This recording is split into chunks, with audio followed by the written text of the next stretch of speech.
మేమిప్పుడు కొంచెం దూరం నడిచామండి అలాంగ్ మూసి. ఇక్కడ వాక్‌వే ఉంది, జిమ్ ఉంది అండ్ గ్రీనరీ ఉంది, ప్లాంట్స్ ఉంది అండ్ ఫ్లాగ్ కూడా ఉంది మన ఫ్లాగ్.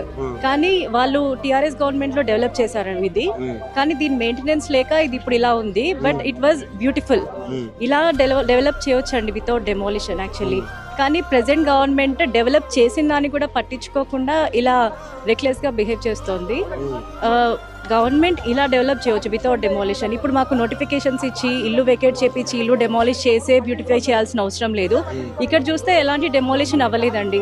ఇక్కడ పక్కనే అపార్ట్మెంట్స్ కూడా ఉన్నాయి. వాళ్ళ సింగిల్ వాల్ కూడా వాళ్ళు తీసేయలేదు.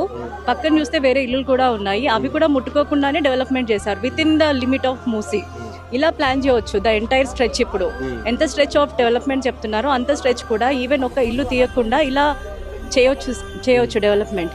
కానీ గవర్నమెంట్ ఎందుకు అలా ప్లాన్ చేస్తుందో, ఇల్లులు తీసేసి ల్యాండ్ అక్వైరింగ్ ఎందుకు పాల్పడుతుందో అర్థం అవ్వట్లేదు. వి రిక్వెస్ట్ గవర్నమెంట్ ఒకటే అండి, without demolition, without land grabbing ఇలా డెవలప్ చేస్తే సరిపోతుందండి.